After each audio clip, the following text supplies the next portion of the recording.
అందరికీ నమస్కారం. జగన్మోహన్ రెడ్డి వచ్చిన తర్వాత రాష్ట్రాన్ని ఎంత అభివృద్ధి చేశాడో, ఎంత సంక్షేమ పథకాలు ఇచ్చాడో మనకైతే తెలియదు, కానీ అప్పులు మాత్రం ఎంత చేశాడో మనకు తెలుసు. ఎప్పుడైనా రిజర్వ్ బ్యాంకు ఒక రాష్ట్రాన్ని చూసి, ఒక వ్యక్తిని చూసి భయపడటం చరిత్రలో ఎప్పుడైనా విన్నామా?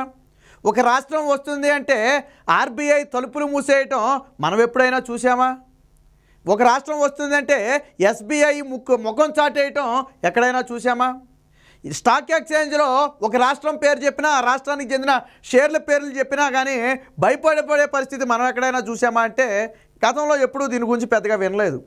బట్ తొలిసారిగా జగన్మోహన్ రెడ్డి అనే ఒక వ్యక్తి పేరు వింటేనే రిజర్వ్ బ్యాంకు సైతం గడగడ వణికిపోయే పరిస్థితి. ఎస్బీఐ లాంటి అతిపెద్ద సంస్థలు కూడా జగన్మోహన్ రెడ్డి వస్తున్నాడంటే తలుపులు మూసేసే పరిస్థితి. ఇతర చిన్న చిన్న బ్యాంకులు అయితే జగన్మోహన్ రెడ్డికి ముఖం చాటేసే పరిస్థితి. ఎందుకంటే ఆ స్థాయిలో, బెంబేలెత్తిపోయే స్థాయిలో జగన్మోహన్ రెడ్డి అప్పులు చేశాడు. 10 లక్షల కోట్ల మార్కును దాటించిన ఘనత జగన్మోహన్ రెడ్డికి దక్కింది. రూపాయి కాదు, 2 రూపాయలు కాదు, 1,00,000 కోట్లు కాదు, 2 లక్షల కోట్లు కాదు, అక్షరాల 10 లక్షల కోట్ల రూపాయల అప్పు దాటించిన ఘనత ఇది కేవలం జగన్మోహన్ రెడ్డి వచ్చిన తర్వాత చేసిన అప్పు. కేవలం జగన్మోహన్ రెడ్డి ముఖ్యమంత్రి అయినా ఈ 4.5 ఏళ్లలో చేసిన అప్పే 10 లక్షల కోట్లు దాటింది అంటే ఏ స్థాయిలో మనం ఉన్నామో అర్థం చేసుకోవచ్చు. మరి జగన్మోహన్ రెడ్డి ఏం చేశాడు? పథకాలు ఇచ్చాడు అనుకున్నాం కదా. జగన్మోహన్ రెడ్డే చెప్పాడు, నేను 2 లక్షల కోట్ల రూపాయల పథకాలు ప్రజలకు ఇచ్చానని. ఓకే, అదే నిజం అనుకుందాం. జగన్మోహన్ రెడ్డి 2 లక్షల కోట్ల రూపాయలు ప్రజలకు ఇచ్చాడు, ఓకే. మరి మిగిలిన 8 లక్షల కోట్లు ఏమైపోయింది? 2 లక్షల కోట్లు పథకాలకు ఇచ్చాడు, ఓకే. మరి మిగిలిన 8 లక్షల కోట్లు ఏమైపోయింది? పోనీ నువ్వు ఉద్యోగులకు జీతాలు లేకపోతే ఇతర కార్యక్రమాలు అంటే అది రాష్ట్రం ఆదాయంతో చేయొచ్చు. నువ్వు పథకాలు మొత్తం కూడా అప్పు తెచ్చి ఇచ్చావు అనుకున్నా, మిగిలిన ఉద్యోగుల జీతాల దగ్గర నుంచి రాష్ట్ర పరిపాలన మొత్తం కూడా ఆ నిధులతో రాష్ట్ర ఆదాయంతో చేయొచ్చు. మరి మిగిలిన 8 లక్షల కోట్లు ఏమైపోయింది? పోనీ 3 లక్షల కోట్లు పథకాలు ఇచ్చావు అనుకో, మిగిలిన 7 లక్షల కోట్లు ఏమైపోయింది? పోనీ ఒక 2 లక్షల కోట్లు పెండింగ్ బిల్లులు ఉన్నాయి అనుకో, చేసిన పనులకు ఇవ్వలేదు, ఓకే. మరి ఇంకా 5 లక్షల కోట్లు ఏమైపోయింది? జగన్మోహన్ రెడ్డి సమాధానం చెప్పాలి. రాష్ట్రాన్ని ఒకప్పుడు ఆర్థిక క్రమశిక్షణకు మారు పేరు ఆంధ్రప్రదేశ్ రాష్ట్రం. గతంలో కూడా రాజశేఖర్ రెడ్డి గెలిచిన టైంలో చంద్రబాబు గారు సగ రాష్ట్రాన్ని ఆర్థికంగా పరిపుష్టి చేసిస్తే ఆయన పప్పు బెల్లాల్లా పనిచేశాడు. బట్ ఈ స్థాయిలో అప్పులు అయితే చేయలేదు, ఉన్నదాన్ని అయితే పనిచేశాడు, ఓకే. పోనీ జగన్మోహన్ రెడ్డి కూడా అలా కొద్దో గొప్ప ఉన్నదాన్ని పనిచేసి ఉండుంటే సరే మళ్ళీ మనం ఆదాయాన్ని సృష్టించవచ్చులే అనుకోవచ్చు. అది పనిచేయటమే కాకుండా 10 లక్షల కోట్ల అప్పు చేశాడు. అంటే దాదాపు ఒక 10-15 ఏళ్ల పాటు రాష్ట్రం పూర్తి స్థాయిలో ఆదాయాన్ని సృష్టించిన అప్పు తీరటం అసాధ్యం. ఆ స్థాయిలో అప్పులు చేశారు. జగన్మోహన్ రెడ్డికి తెలుసు, ఒకవేళ భవిష్యత్తులో నేను ఉంటే ఓకే, ఇంకో 10 లక్షల కోట్లు ఏదో చేసి అప్పు చేస్తా, నేను దిగిపోతే ఆ భారం వచ్చేవేళ మీద పరాల. ఇక్కడ చూడండి, బీఆర్ఎస్ ప్రభుత్వం దిగిపోయే టయానికి కరెంటు కొరత వచ్చే విధంగా ఏర్పాట్లు చేసి దిగిపోయిందని చెప్పి రేవంత్ రెడ్డి ఎలా అయితే అన్నాడో, ఇప్పుడు రేపటి రోజున ప్రభుత్వం వచ్చినా ఆ ప్రభుత్వం ఎటువంటి కార్యక్రమాలు చేయలేనంతగా అప్పు సృష్టించాడు జగన్మోహన్ రెడ్డి. ఎందుకంటే ఆల్రెడీ అన్ని ద్వారాలు మూసుకుపోయాయి. అక్కడ ఆంధ్రప్రదేశ్ పేరు చెప్తేనే గజ వణిగిపోయే పరిస్థితి. కాగ్ హెచ్చరించింది, కేంద్ర ఆర్థిక శాఖ హెచ్చరించింది, ఎవరు హెచ్చరించినా నాకేమీ పట్టదన్నట్టుగా జగన్మోహన్ రెడ్డి ఇష్టారాజ్యంగా వ్యవహరించాడు. ఇక్కడ ఏంటంటే జగన్మోహన్ రెడ్డిని ఎవరు కూడా దీని మీద శిక్షించే అర్హత లేదు, ఎవరూ శిక్షించలేరు. దానికి నిన్న మొన్నటి వరకు కేంద్రం కూడా సహాయ సహకారాలు అందించింది కాబట్టి జగన్మోహన్ రెడ్డి అయితే ఈ స్థాయిలో అప్పు చేశాడు. సో దానికి సంబంధించిన ఒక వార్త అయితే రావడం జరిగింది, చూద్దాం ఒకసారి. రుణకంఠుడు జగన్మోహన్ రెడ్డి. మనం బకాసురుడిని చూసాం, లేకపోతే ఇంకోళ్ళు చూసాం. జగన్మోహన్ రెడ్డి రుణ బకాసుడిగా చెప్పుకోవచ్చు మనం. ఎందుకంటే ఆ బకాసుడికి ఆహారం అవసరమైతే ఈ బకాసుడికి జగన్మోహన్ రెడ్డికి అప్పులు అవసరం. సో అందుకనే జగన్మోహన్ రెడ్డిని బకాసుడితో పోల్చడంలో ఎటువంటి తప్పు లేదు. ఎందుకంటే రుణ బకాసుడు అనొచ్చు, ఆ స్థాయిలో అప్పులు చేశాడు కాబట్టి. సో రుణకంఠుడు, రాష్ట్ర అప్పుల చెల్లింపుల మొత్తం భారం 10 లక్షల కోట్లు దాటించిన గనుడు. మరింత పెంచేందుకు ఎప్పటికప్పుడు కసరత్తులు. కేంద్రం వద్దంటున్న ఆర్బీఐ హెచ్చరించిన బేఖాతరు. సీఎం జగన్ తీరుతో రాష్ట్ర ప్రజలపై మోయలేని పెనుభారం. ఎవరు కట్టాలి? మీరు ఇప్పుడు బాగానే 10 లక్షల కోట్లు చేశాడా అని మీరు చూడనట్టు వదిలేయచ్చు. బట్ రేపటి రోజున ఇది కట్టాల్సింది మీరే. ప్రతి ఆంధ్రప్రదేశ్లో పుట్టిన ప్రతి వ్యక్తి మీద ఈ అప్పు భారం ఖచ్చితంగా పడుతుంది. 100కు 200% పడుతుంది. ఆ విధంగా జగన్మోహన్ రెడ్డి అప్పులు చేశాడు. పోనీ చేసిన అప్పుతో రాష్ట్రం ఏదైనా పురోగతి సాధించుంటే లేదా దీర్ఘకాలిక ప్రయోజనాల కోసం దాన్ని ఏదైనా ప్రాజెక్టుల మీద ఖర్చు పెట్టుంటే ఓకే, రియాల్ కాకపోతే రేపటి రోజున మనకు ఇప్పుడు అమరావతి లాంటి ప్రాజెక్ట్ ఉందండి. ఇందులో 1,00,000 కోట్లతో జగన్మోహన్ రెడ్డి అమరావతిని కన్నా డెవలప్ చేసి ఉంటే రేపటి రోజున అమరావతి ఆదాయం సృష్టిస్తుంది హైదరాబాద్ లాగా. అలాంటి వాటి మీద పెట్టుంటే ఓకే. పోనీ ఏ ఇండస్ట్రియల్ మీదో లేకపోతే ఏ ప్రాజెక్టుల మీదో పెట్టుంటే ఇవాళ కాకపోతే రేపొద్దున అవి కొంత మనకి ఊరటనిస్తాయి, ఆదాయం ఇస్తాయి అనుకోవచ్చు. బట్ జగన్మోహన్ రెడ్డి దేని మీద పెట్టాడో నరుడికి నారాయణకు కూడా తెలియదు ఎవరి దగ్గర పెట్టాడో. సో ఇక్కడ చూడండి, అప్పు దేనికి ఎంత చేశాడో కూడా మనం ఒకసారి ఇక్కడ చూడొచ్చు. మొత్తం బహిరంగ మార్కెట్లో 3,76,000 కోట్ల రూపాయలు, అలాగే ఉదయ రుణాల ద్వారా 8,256 కోట్లు, నాబార్డు ద్వారా 9,767 కోట్లు, కేంద్రం నుంచి వచ్చిన రుణాలు 33,118 కోట్లు, విద్యుత్ సంస్థలకు నాన్ గ్యారంటీ ద్వారా తెచ్చినవి 95,000 కోట్లు, అలాగే ఇతర బాండ్ల ద్వారా 1,500 కోట్లు, పౌర సరఫరా కార్పొరేషన్ ద్వారా తెచ్చిన అప్పు 50,000 కోట్లు, అలాగే మద్యం ద్వారా తెచ్చిన అప్పు 50,000 కోట్లు, ఇతర కార్పొరేషన్లు అన్నీ కలిపి తెచ్చిన అప్పు 1,45,000 కోట్లు. వాటితో పాటు చిన్న మొత్తాల పొదుపు నుంచి ఒక 6,602 కోట్లు, అలాగే ప్రొవిడెంట్ ఫండ్ నుంచి ఒక 32,246 కోట్లు, డిపాజిట్లు ఇతర మొత్తాల నుంచి ఒక 28,286 కోట్లు, రిజర్వ్ బ్యాంకు ఏదైతే రిజర్వ్ నిధులు మన దగ్గర ఉన్నటువంటి రిజర్వ్ నిధులు ఉంటాయో వాటి నుంచి 6,060 కోట్లతో పాటు పెండింగ్ బిల్లులు 1,70,000 కోట్లు. ఈ పెండింగ్ బిల్లులు కూడా అప్పుల ఖాతాలకు వస్తాయి. ఎందుకంటే జగన్మోహన్ రెడ్డి టెండర్లు పిలిచి చేయించిన పనులకు బిల్లులు జగన్మోహన్ రెడ్డే చెల్లించాలి.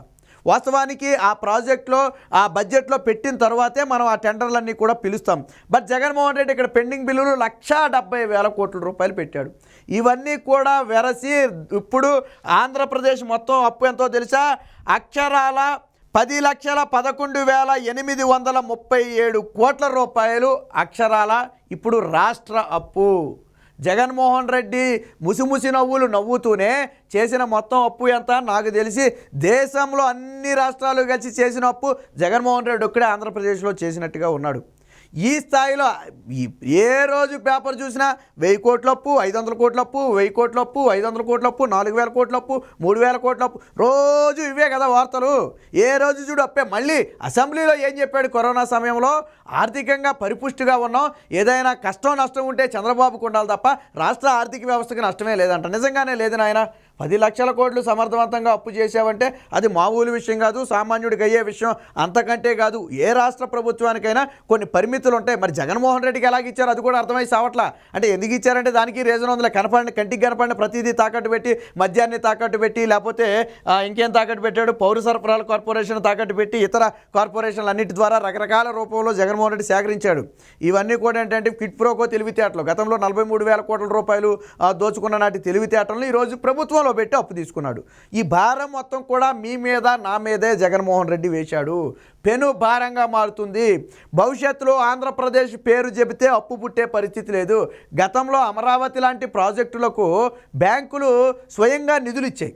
ఆంధ్ర బ్యాంకు దగ్గర నుంచి అనేక రకాల బ్యాంకులు, ఇప్పుడు యూనియన్ బ్యాంక్ అయింది, అనేక బ్యాంకులు, ప్రపంచ బ్యాంకు నుంచి కొన్ని నిధులు వచ్చాయి, నాబార్డు నుంచి కొన్ని నిధులు వచ్చాయి. ఏది అమరావతి డెవలప్మెంట్ కోసం. ఎందుకనంటే అభివృద్ధి మీద పెట్టే ప్రాజెక్ట్కి స్వయంగా వాళ్ళే ఇస్తారు. దానికి ఇంకొక 10 కోట్లు 20 కోట్లు ఎక్స్ట్రా అడిగినా ఇస్తారు. అది అభివృద్ధి మీద పెట్టేది. అమరావతి అనేది రాజధాని, డెవలప్, భవిష్యత్తులో నీకు ఆదాయాన్ని సృష్టిస్తుంది హైదరాబాదుకు మించి. అలాంటి దాని మీద పెడితే ఓకే. జగన్మోహన్ రెడ్డి దేని మీద పెట్టాడు ఎవరికీ తెలియదు. ఈ 10 లక్షల కోట్లు అప్పే చూస్తున్నారు. దాని వడ్డీ 10 లక్షల కోట్ల రూపాయలకు వడ్డీ మన ఊహకు అందుద్దా?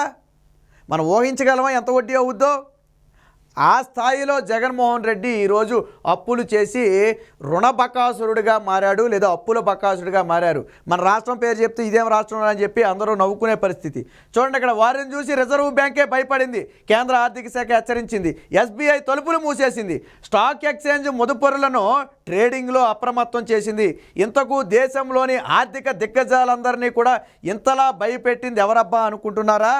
ఇంకెవరు? మన ఘనత వహించిన జగన్ సర్కార్. ఆంధ్రప్రదేశ్ ప్రభుత్వం అప్పుల వేటను చూసి యావత్ దేశం ఆశ్చర్యపోతుంది. ఇదేం అప్పుల అప్పారావు ప్రభుత్వం రా బాబు అని తలలు బాదుకుంటుంది. పాలన కూడా ఇలాగే చేస్తారా అని నోళ్ళెళ్ళబెడుతుంది. ఆర్థిక క్రమశిక్షణలో ఒకప్పుడు దేశానికే ఆదర్శంగా నిలిచిన రాష్ట్రం ఈరోజు అప్పులు కుప్పగా మారటాన్ని చూసి రాష్ట్రం నివ్వెరపోతుంది, విస్తృతపోతుంది. సో ఎక్కడ చూడు అప్పు అప్పు అప్పు. జగన్మోహన్ రెడ్డికి సొంత దొరికితే అప్పు. చివరికి వైజాగ్లో బ్రిటిష్ కాలం నాటి కలెక్టరేట్ను, ఎంఆర్ఓ ఆఫీసులను సైతం తాకట్టు పెట్టి, పార్కులను సైతం తాకట్టు పెట్టి అప్పు తెచ్చే ప్రయత్నం చేశాడు జగన్మోహన్ రెడ్డి. వీళ్ళు ఎందుకు? జగన్మోహన్ రెడ్డి మందు బాబుల్నే తాకట్టు పెట్టి అప్పు తెచ్చాడు. సో అంతటి ఘనత వహించిన జగన్మోహన్ రెడ్డిని చూసి ఈరోజు దేశం మొత్తం కూడా నివ్వెరపోయే పరిస్థితి. ఒకప్పుడు జగన్మోహన్ రెడ్డి 43,000 కోట్లు దోచుకున్నాడన్న దానిలోనే అందరికీ తెలుసు. బట్ ఇప్పుడు అంతకు మించి 10 లక్షల కోట్లు అప్పు చేసి ఏకైక ఘనత వహించిన ధీరుడుగాను, దిశాలిగాను వాళ్ళు అలాగే చెప్పుకుంటారు. అప్పు చేయడం కూడా ఒక ఆర్టు, మీకు రాదు కదా, మేము చేశాం కదా అని అలాగే చెప్పుకుంటారు వాళ్ళు. అందులో సందేహమే లేదు. మీరు వైసీపీ సోషల్ మీడియాని కానీ, పేటీఎం బ్యాచ్ని కానీ 10 లక్షల కోట్లు ఏంట్రా బాబు అప్ప అన్నామనుకో, అది ఆర్ట్ అన్నా. గతంలో చంద్రబాబు నాయుడు చేయగలిగాడా? పోనీ అంతకుముందు ముఖ్యమంత్రులు ఎవరైనా చేయగలిగారా? మా అన్న చేయగలిగాడు, అది ఒక ఆర్టు అని చెప్తారు పేటీఎం బ్యాచ్. ఎందుకంటే వాళ్ళకి గొప్ప అంటే ఏంటో తెలియదు, అది ఎవరిని ఎత్తి మీద పడద్దో తెలియదు, దానివల్ల రాష్ట్రం ఎటుపోద్దో ఎవరికీ తెలియదు. ఎందుకంటే వాళ్ళకి వచ్చే 5 రూపాయల చిల్లర గురించి మాత్రమే ఆలోచిస్తారు, మిగతా వాటి గురించి వాళ్ళు ఆలోచించరు. సో అంతటి దౌర్భాగ్య పరిస్థితికి ఈరోజు ఆంధ్రప్రదేశ్ వచ్చింది. చెప్పాలంటేనే సిగ్గేసే పరిస్థితి. మా రాష్ట్రం తప్పు చేసిందని ఎక్కడైనా బయట చెప్పుకోవాలంటే సిగ్గేసే పరిస్థితి. సాధారణంగా చాలామంది అప్పు ఉందని చెప్పి ధైర్యంగానే చెప్పుకుంటారు, నాకు 1 లక్ష అప్పు ఉంది, 2 లక్షల కోట్లు అప్పు ఉందని చెప్పి. కానీ జగన్మోహన్ రెడ్డి మన ఏపీకి ఎంత అప్పు ఉందని చెప్పి ఇప్పటికే రాజధాని ఏంట్రా అంటే సమాధానం చెప్పలేని పరిస్థితి. రేపటి రోజున 10 లక్షల కోట్లు అప్పు చేశారంట కదా, ఎప్పుడు తీరుస్తారు?